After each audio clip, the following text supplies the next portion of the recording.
சினிமாவா, அரசியலா? இல்ல 2மே கதை, திரைக்கதை, இயக்கம்னு பிஸியா இருக்கிற நம்ம தனுஷ் சார், இப்போ வேற லெவல்ல ரூட்ட மாத்திட்டாரோன்னு தோணுது. ஹலோ மக்களே! Welcome to chat with Harini channel.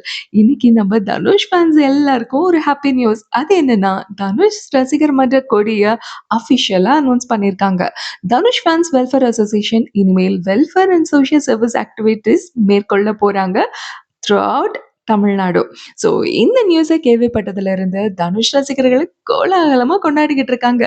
"சின்ராச கையிலயே பிடிக்க முடியல" அப்படின்னு சொல்ற மாதிரி யாரையும் கையில பிடிக்க முடியல. எல்லாரும் அவ்ளோ ஹாப்பி.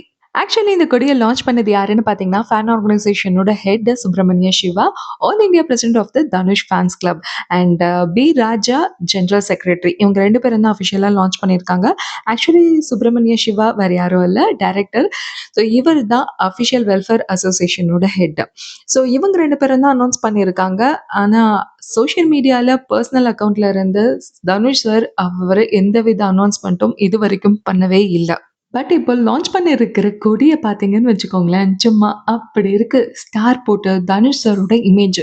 பின்னாடி பேக்ரவுண்ட்ல ரெட் அண்ட் ஒயிட்ல கொடி கலர். இந்த கொடி கலர பார்த்த உடனே நமக்கு அரசியல் தானே ஞாபகத்துக்கு வரும். பத்தாததுக்கு கூடவே "எண்ணம் போல் வாழ்க்கை, எண்ணம் போல் தான் வாழ்க்கை" அப்படிங்கிற டேக்லைன் வேற அந்த கொடியில மென்ஷன் பண்ணியிருக்காங்க.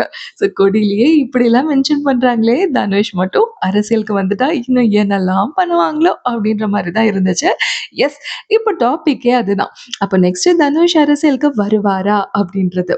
ஸோ இப்போ ரீசென்ட்டா பார்த்தீங்கன்னா, அவரோட அப்பா கஸ்தூரி ராஜா கிட்ட கேட்டப்போ, தனுஷ் அரசியலுக்கு வந்தா வரலாம் அப்படின்னு பட்டும் படாம ஃபியூ டேஸ் முன்னாடி தான் சொன்னாரு. இப்போ கொடி அஃபிஷியலா அனௌன்ஸ் பண்ணியிருக்காங்க. ஸோ இதெல்லாம் வச்சு பார்க்கும்போது அரசியலுக்கு என்ட்ரி குடுத்தா மாரி தானே இருக்கு. எது எப்படியோ ஒரு புள்ளியார் சுழியே போட்டாச்சு. பட் எனக்கு இதுல 2 டவுட் இருக்கு. ஒண்ணு, தனுஷ் இந்த மாதிரி ஒரு ஸ்டெப் எடுத்து வைக்க உண்மையான காரணம் தான் என்ன? விஜய் சார் சிஎம் ஆயிட்டாரு. அடுத்து லதா ரஜினிகாந்தும் என்ட்ரி குடுத்துட்டாங்க. ஸோ நம்மளும் களத்துல குதிச்சிடலான்னு குதிச்சுட்டாரோ? புலிய பார்த்து பூனை சூடு போட்டுக்கிட்ட கதை ஆகாம இருந்தா சரி. என்னோட செகண்ட் டவுட் என்னன்னு தெரியுமா? லதா ரஜினிகாந்த் ஆல்ரெடி பாலிடிக்ஸ்ல என்ட்ரி குடுத்துட்டாங்க. என்னதான் இருந்தாலும் தனுஷ் அவங்களுக்கு முன்னாள் மருமகன். ஸோ விஜய்க்கு எதிரா தனுஷ் அரசியல்ல அவங்க இறக்கிட்டாங்களோ! அப்பதானே ஓட்டு பிரியும். சரி, எப்படியும் நமக்கு தெரியாமலையா போயிட போது. பொறுத்திருந்து பார்த்துக்கலாம்.